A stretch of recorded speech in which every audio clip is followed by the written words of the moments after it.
Cyril Ward was born in 1912, just months after the Titanic sank and 2 years before the outbreak of the First World War. He grew up at 76 West Terrace, Hucknall, with his parents Ernest and Alice, and older brother Harold. Cyril attended Spring Street School. After leaving, he found work as a hosiery trimmer at Murray Brothers Dyers in Bulwell.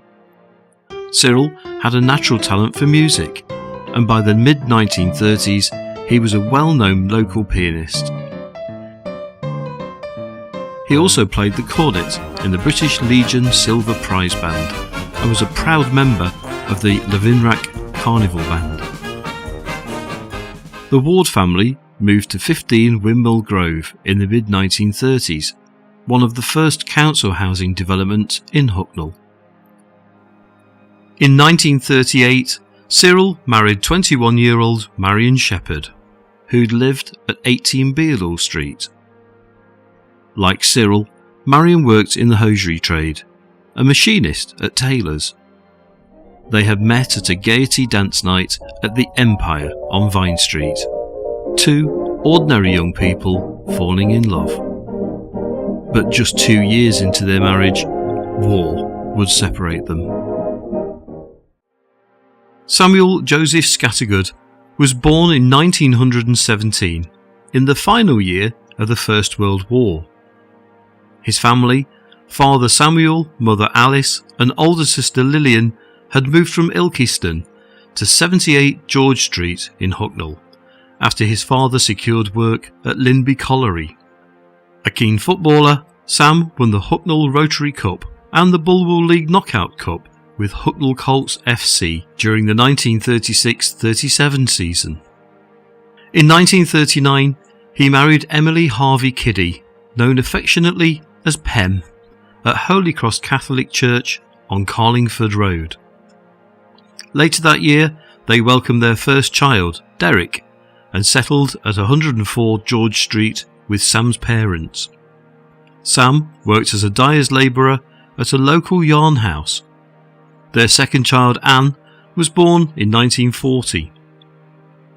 Just a month later, in January 1941, Sam was enlisted to join the war effort, leaving his young family behind.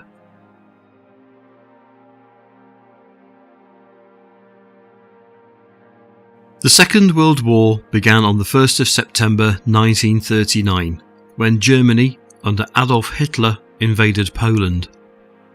This unprovoked aggression prompted Britain and France to declare war on Germany 2 days later. This is London. You will now hear a statement by the Prime Minister. I am speaking to you from the Cabinet Room at 10 Downing Street. This morning, the British ambassador in Berlin handed the German government a final note stating that unless we heard from them by 11 o'clock, that they were prepared at once to withdraw their troops from Poland, a state of war would exist between us. I have to tell you now that no such undertaking has been received, and that consequently this country is at war with Germany.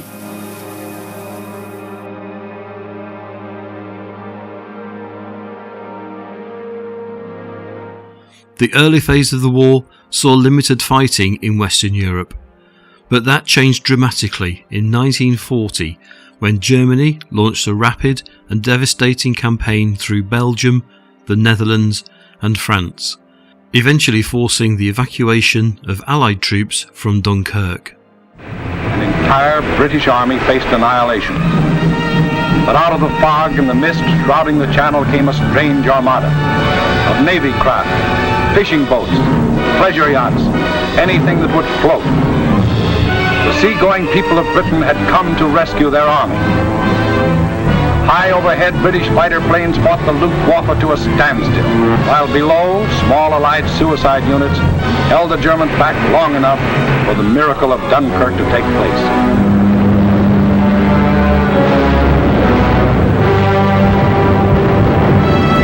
$211,500 British troops, plus 112,500 French and Belgian, were rescued. By mid-1940, Britain stood alone against Nazi Germany, enduring relentless bombing during the Blitz, as the threat of invasion loomed. Enlistment in Britain gathered pace. Initially, the British government relied on volunteers and widespread recruitment drives, but as the conflict escalated, conscription became essential. Many young men were called up for military service through the National Service Act, which required all males aged 18 to 41 to join the armed forces.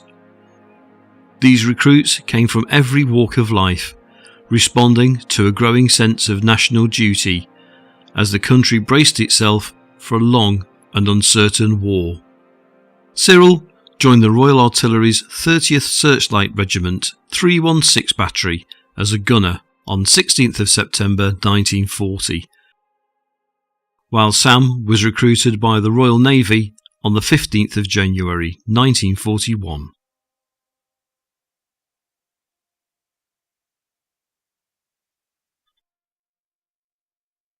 Cyril Ward joined his regiment at the 39th Anti-Aircraft Brigade's HQ at Market Raisin Racecourse and would spend almost a year on home territory.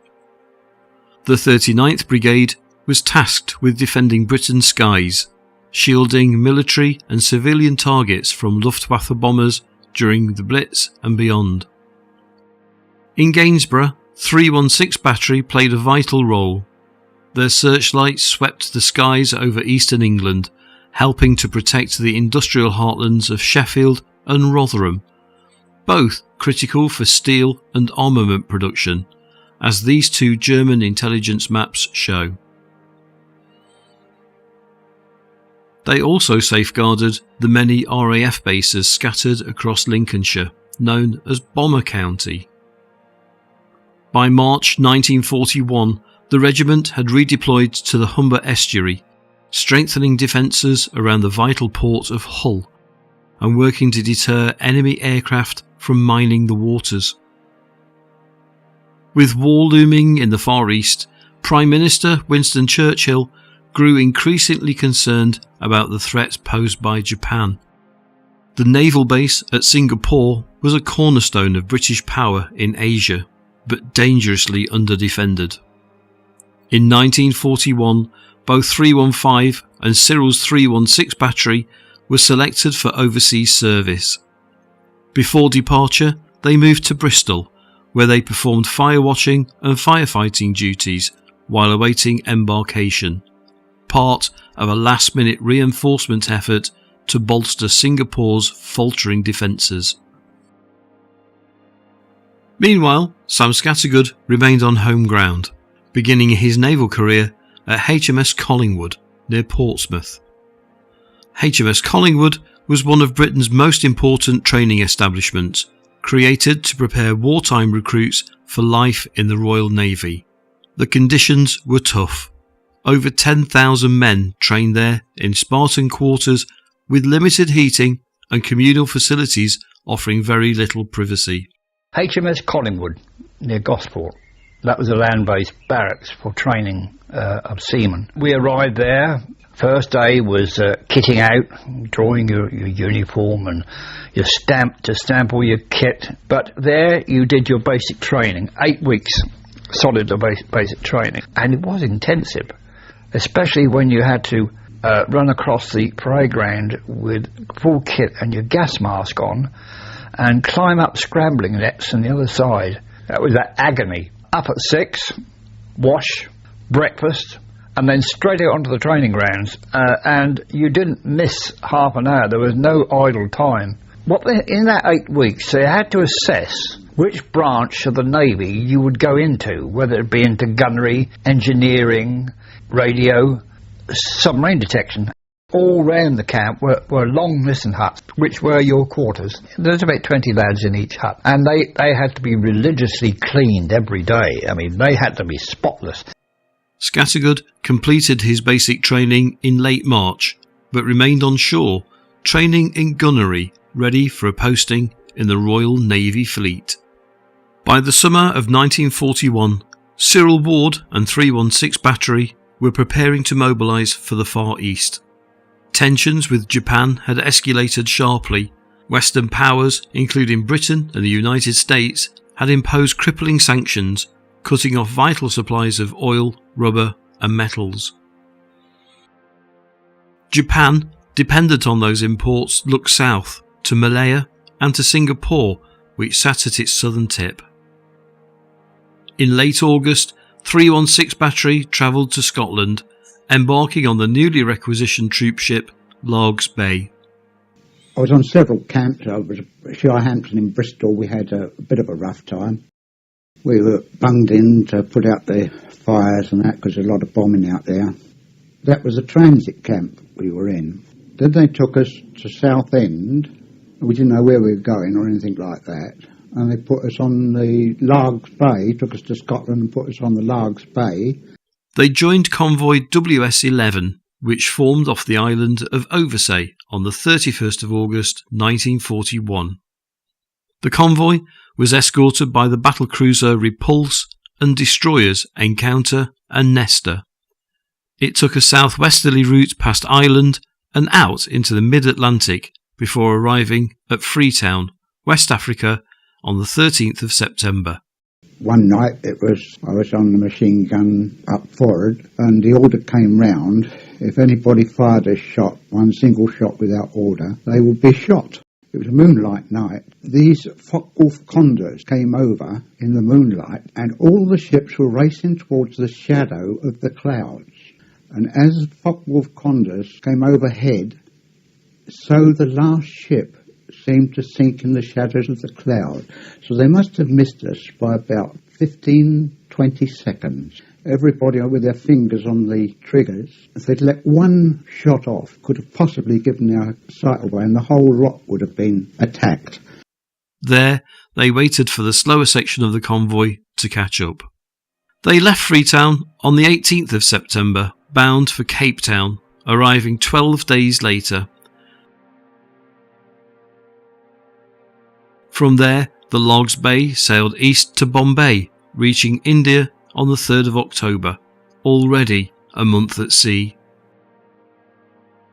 5,000 miles away, Sam Scattergood was arriving in Greenock, Scotland. His record shows he was promoted to Acting Layer Rating 3 in gunnery.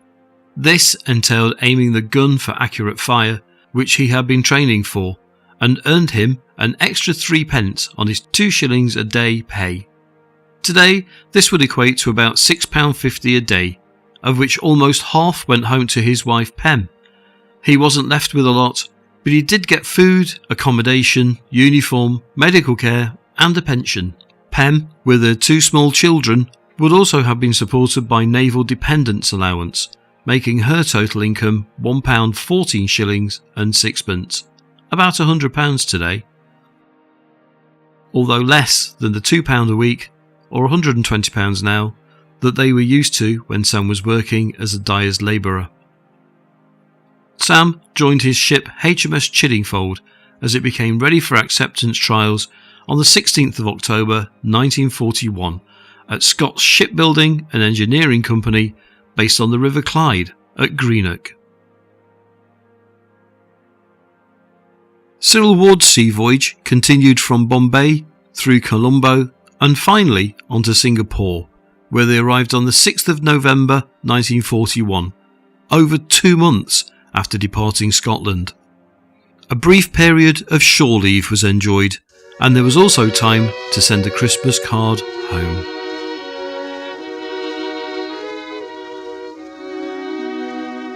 From your loving husband, Cyril, to my own darling wife, Marion.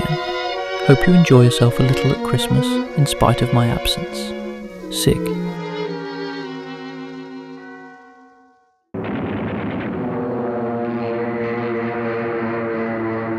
As Churchill had feared, world events took a dramatic turn as the Japanese joined the war with a series of deadly raids. Singapore was targeted at 4 AM local time on the 8th of December. Cyril and 316 Battery had been transferred to the British base at Ny Soon, where they had joined the 5th Searchlights Regiment. Equipped with Bofors guns, they were involved in the defence of airfields against possible Japanese attacks. Their role was vital, lighting up the night sky to expose enemy aircraft to anti-aircraft guns and fighters. But they were still establishing themselves, equipment still in crates and defensive positions only partially prepared. But now the threat was no longer theoretical. 17 Japanese bombers had taken off from Saigon in Vietnam, with a full moon lighting up the sky. They attacked the Tengah and Seletar airfields, as well as Chinatown, Raffles Place and Keppel Harbour, in a 10-minute raid, killing 61 people.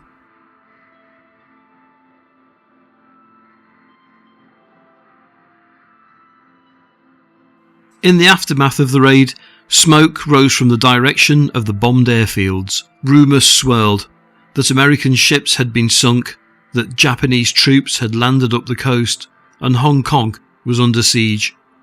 For many, the hope of a quiet posting had vanished. A new front had opened, and they were on it.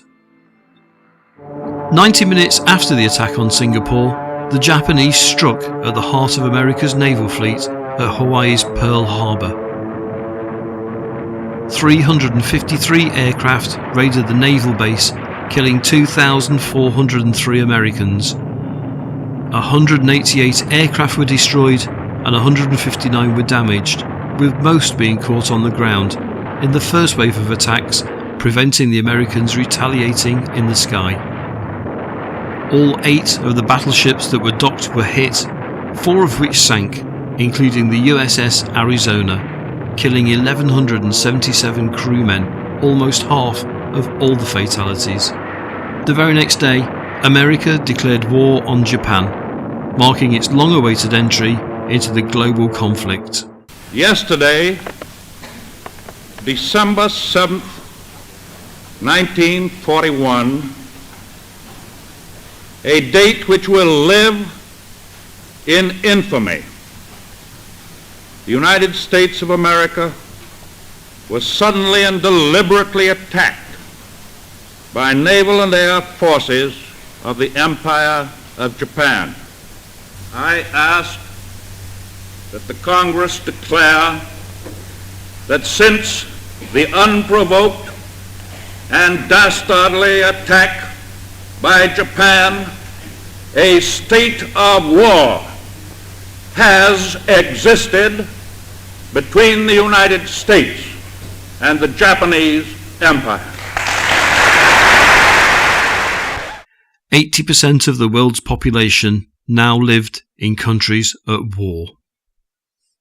2 days after the first air raid in Singapore, the much heralded British warships HMS Prince of Wales and HMS Repulse, which had escorted Cyril Ward and 316 Battery from Scotland, was sunk by the Japanese. For Singapore, war had become a reality. In the weeks that followed, Christmas lights had to be put out, and a blackout regime was observed as only searchlights lit the night sky in search of enemy planes. Back in Britain, Ordinary Seaman Scattergood was aboard the new Hunt-class Type II escort destroyer HMS Chiddingfold as it made its way north to the naval base at Scapa Flow.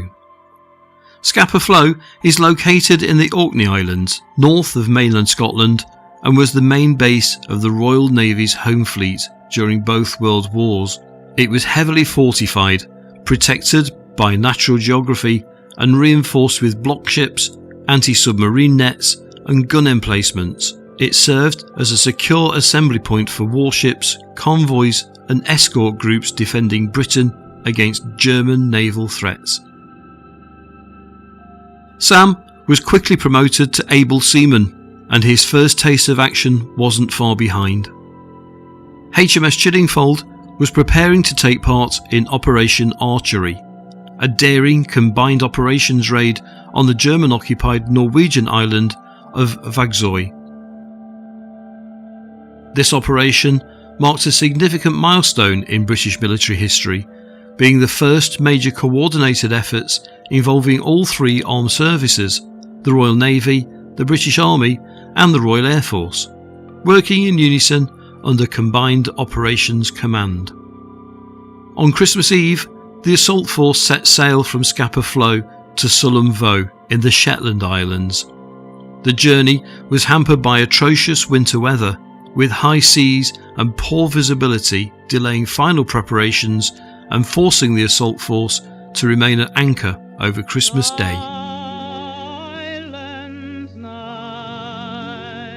A souvenir from your sailor man, who sails upon the seas to fight the wars and keep the laws, to keep our empire free. Despite the challenging conditions, the task force resumed its voyage, and on the 27th of December, Chiddingfold led the group of landing ships into Vågsøy, the inlet leading to Vågsøy. The objective of the raid was to destroy German infrastructure, gather intelligence and boost Norwegian morale, while also diverting German attention away from the Eastern Front. The raid was only partially successful. British commandos inflicted considerable damage. 10 German ships were sunk, key infrastructure was destroyed, and 120 enemy troops were killed, with 98 more taken prisoner. However, the operation came at a cost. 22 British personnel were killed and 8 aircraft were lost.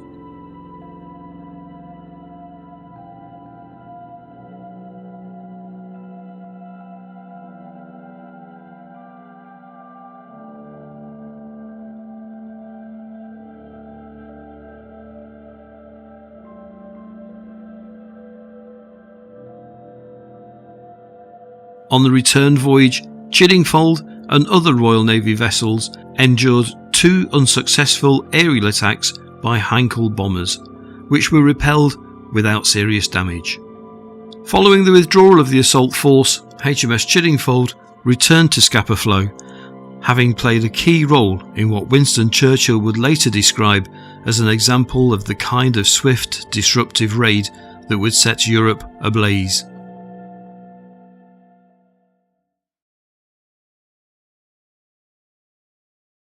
"7,000 miles away, the situation was worsening for gunner Cyril Ward in Singapore. The Japanese air raids continued relentlessly as enemy forces pushed further down the Malayan Peninsula.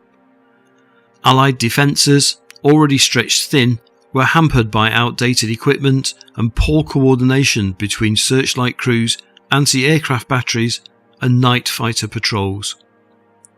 Communication breakdowns meant searchlights were often activated too late, if at all. As the fighting drew closer, many searchlight personnel, including Cyril, were reassigned to infantry duties for the island's last-ditch stand.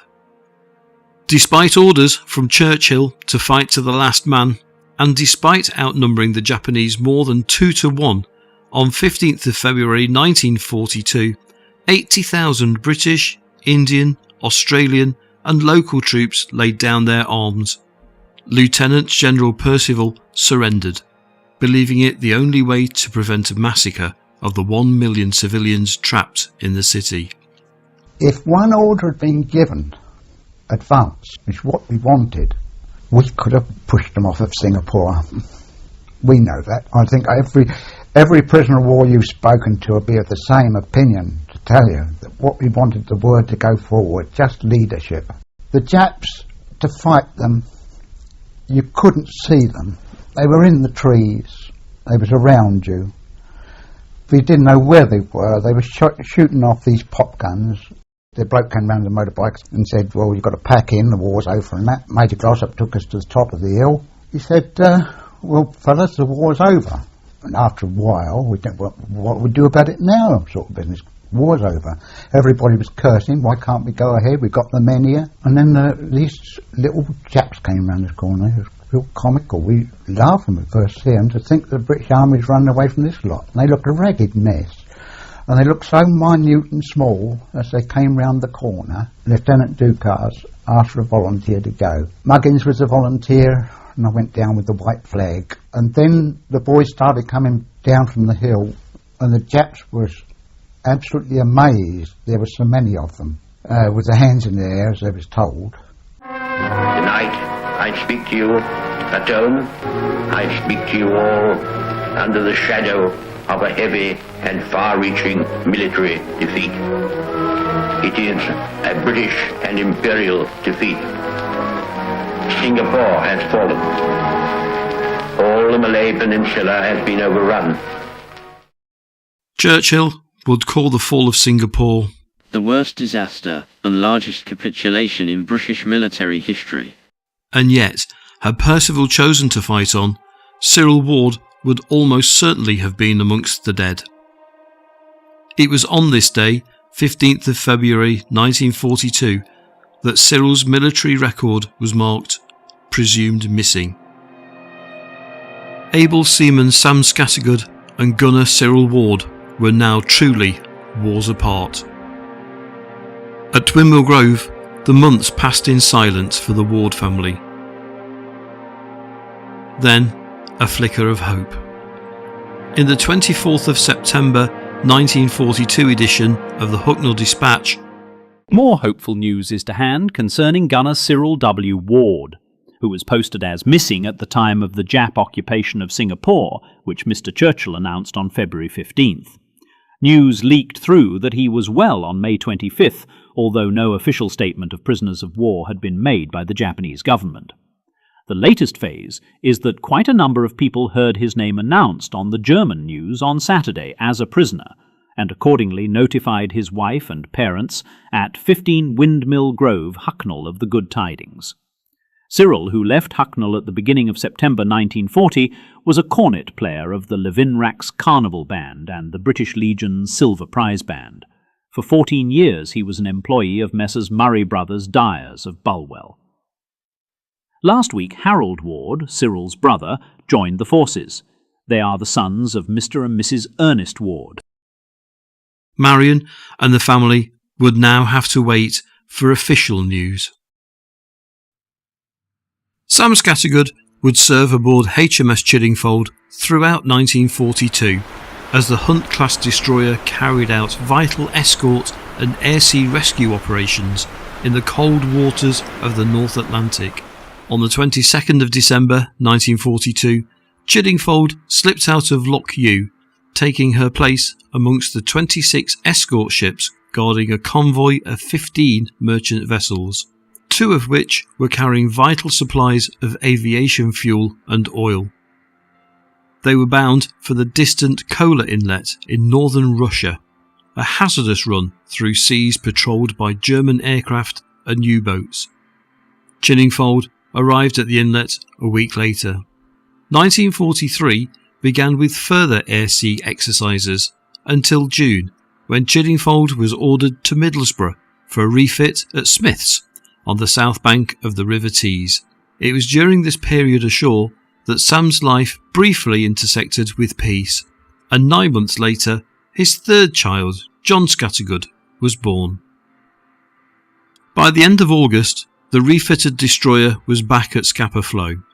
Sam was promoted to temporary acting leading seaman, just as Chiddingfold received fresh orders. She was to join the 59th Destroyer Division for operations in the Mediterranean. From the rugged Scottish coast, she steamed south, escorting a convoy from Vågsøy, pausing at Gibraltar and then pressing on to Malta. Within days, she was back at sea again, guarding another convoy on the return leg to Gibraltar. A constant cycle of duty in the dangerous waters of the Mediterranean War. It was around this time that Marion Ward, Cyril's wife, received a postcard from Thailand. Postmarked 3rd of September 1943, it carried the news his family had feared might never come. Confirmation that Cyril was alive. It had been more than 18 months since his capture in Singapore. For Marion and the family, the relief must have been overwhelming, So many captured soldiers had already perished in the camps.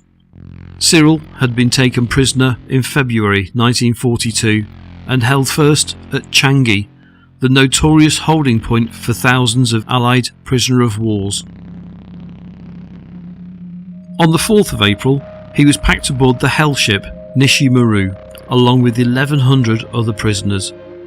Conditions were poor, and on arrival 6 days later at Saigon's dock camp, half the men had dysentery. Cyril was assigned to labour duties on the docks, unloading sacks of rice, the very food that would sustain him throughout his captivity. He worked on the docks up to 18 hours a day. Back at the camp, which was infested by mosquitoes, he was provided with just 30 inches of bed space. Discipline was brutal. Recaptured escapees were beheaded and beatings were routine. By grim luck, this assignment spared him the fate of thousands sent to carve the Burma-Thailand railway through jungle and rock, where conditions were brutal and death a constant companion. As many as 16,000 prisoners died on the death railway. In June 1943, gunner George Attenborough, another Hucknall man, met Cyril in Saigon. He later recalled how Cyril would play the cornet, lifting spirits amongst the prisoners with music in a place where hope was scarce. Cyril was still alive, but in the hands of the enemy. His fellow prisoners were dying daily from disease, malnutrition and abuse. With no end to the war in sight, the question remained, how much longer could he survive?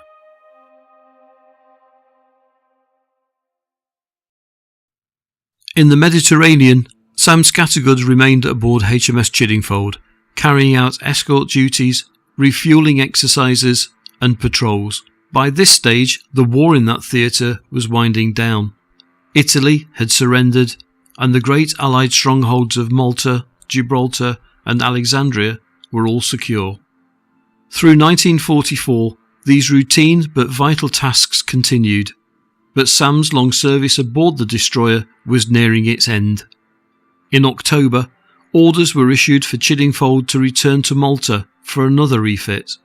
After almost 4 years at sea, Sam disembarked for the final time on 15th of October at Alexandria. There he was sent to the accommodation and transit camp HMS Sphinx, where he would recuperate for 3 months.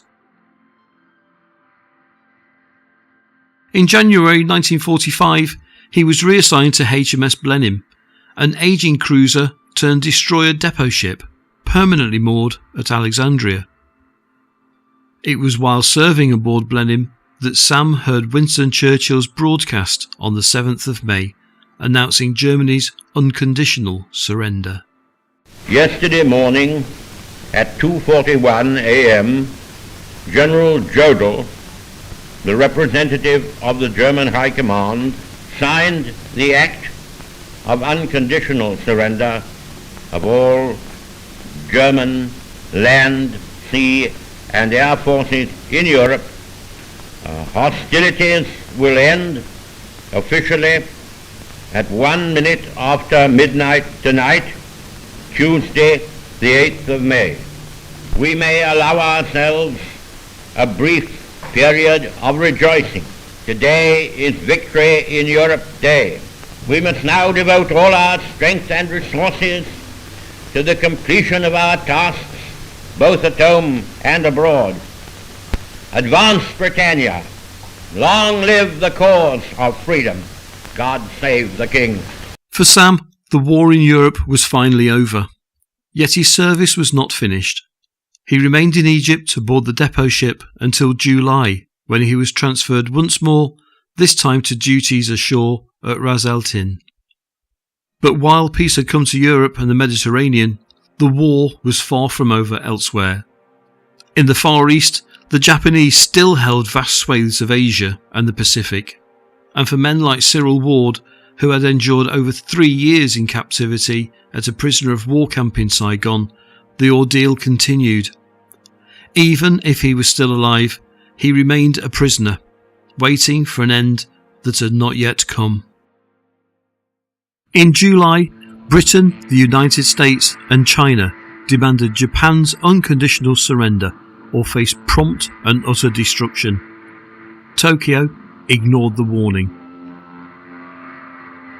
After a test in New Mexico, America's new president, Harry S. Truman, authorized the use of the atomic bomb. Hiroshima was devastated on the 6th, Nagasaki on the 9th. Within days, Japan bowed to the inevitable. On the 15th of August, the world marked VJ Day, victory over Japan.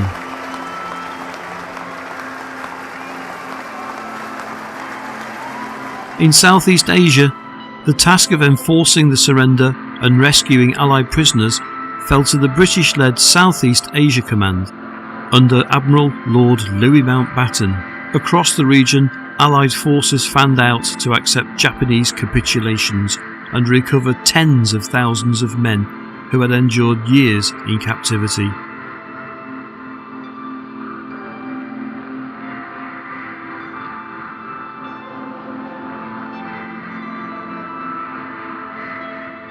The formal surrender was signed aboard the USS Missouri in Tokyo Bay on the 2nd of September. Liberated prisoners were given urgent medical care before being gathered at staging points such as Rangoon, which became a central hub for repatriation. From there, they were shipped back to Britain, arriving at ports like Southampton, part of a vast operation that eventually returned more than 140,000 Commonwealth servicemen to their homelands. But survival had come at a terrible cost.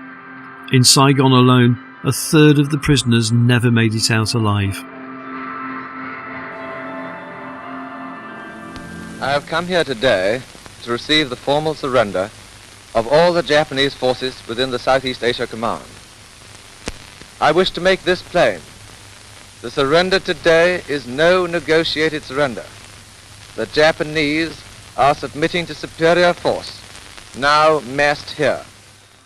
For the survivors, including the men of 316 Battery, freedom came at last on the 13th of September, 1,306 days after their surrender at Singapore. After more than 3.5 years of hunger, disease and brutality, they finally stepped out into the sunlight of freedom once more.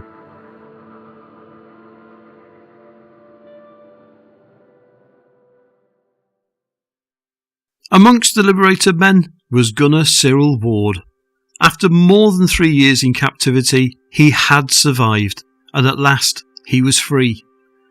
His health, however, was broken.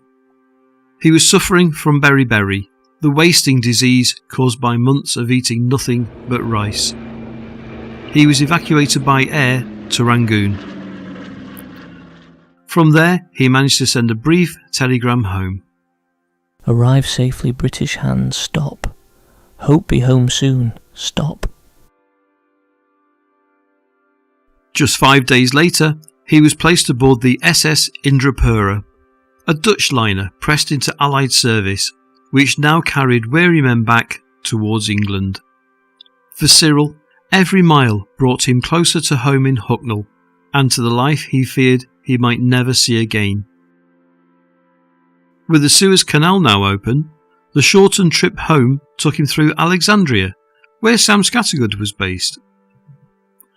The Indrapura finally steamed into Southampton on Thursday, the 18th of October. Cyril was transported to a reception centre at RAF Cosford near Wolverhampton, where he was given a medical examination, paid and given a new uniform. He also received priority ration allocations of extra meat, fats, sugar and eggs where possible. He was demobilised and given 3 months' leave along with a rail ticket home.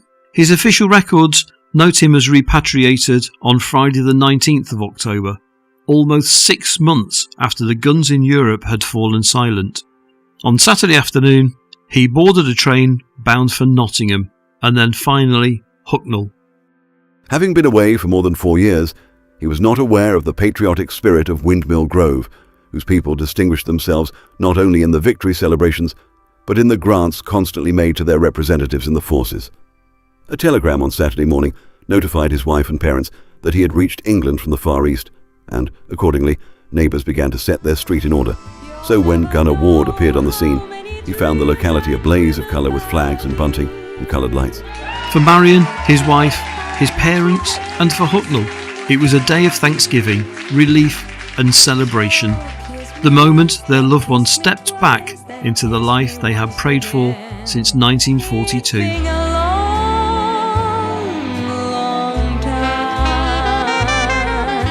The Queen and I bid you a very warm welcome home. Through all the great trials and sufferings which you have undergone at the hands of the Japanese, you and your comrades have been constantly in our thoughts.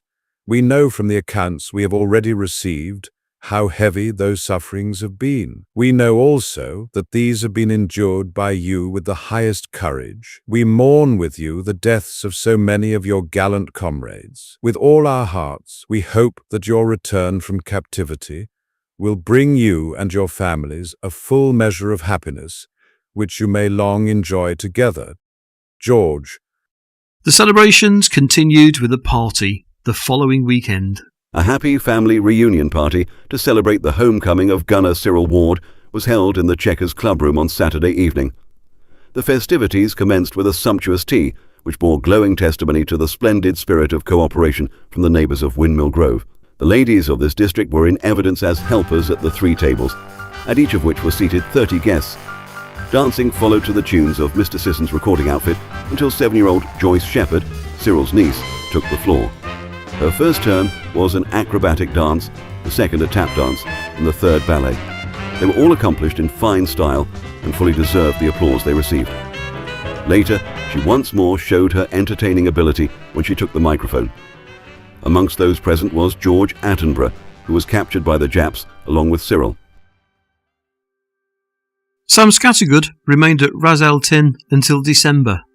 By then, both the Admiralty and the government were under mounting pressure to bring servicemen home before Christmas.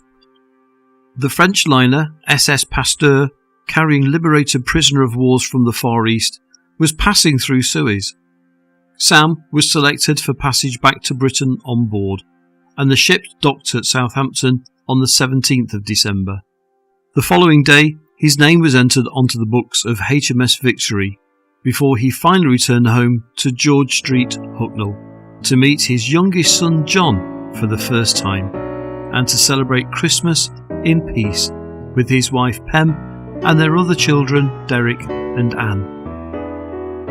That same Christmas, joy was also found in the Ward household at Windmill Grove, with the news that Cyril's wife Marion was expecting a child.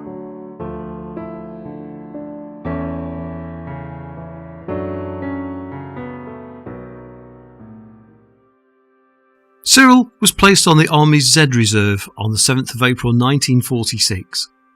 This meant he could be recalled in the event of another war, but no longer drew Army pay, leaving him free to seek civilian work. He briefly joined Rolls-Royce in Hucknall, before returning to his old trade in hosiery and dyeing at Weldon and Wilkinson's of Basford. Sam Scattergood was formally released from the Royal Navy just a week later, on the 13th of April. After demobilisation, he too went to work at Rolls-Royce in Hucknall, in the Time Office. It is tempting to imagine that during Cyril's brief spell there, it may even have been Sam who checked his clock card. Later that year, just over 9 months after his return, Cyril and Marion welcomed their daughter Diane. A second child, Christine, followed a little over a year later. Yet Cyril's health, weakened by years of malnutrition and abuse in captivity, began to suffer. It would be another 7 years before he was finally discharged from the army as medically unfit. Cyril rarely mentioned his time in captivity, except to say that the Koreans were the worst kind of torturers. Cyril and Sam's paths had already crossed, though neither man realised it at the time. At Greenock, where Sam awaited his posting to HMS Chiddingfold, while Cyril prepared to board the Largs Bay for Singapore. Again at Alexandria, where Sam was stationed, while Cyril passed through on his long journey home from Japanese captivity. And later, once more, at Rolls-Royce in Hucknall. But their families would eventually be bound together for good. In April 1966, Sam's youngest son John married Cyril's eldest daughter Diane, uniting the two men, at last, as fathers-in-law.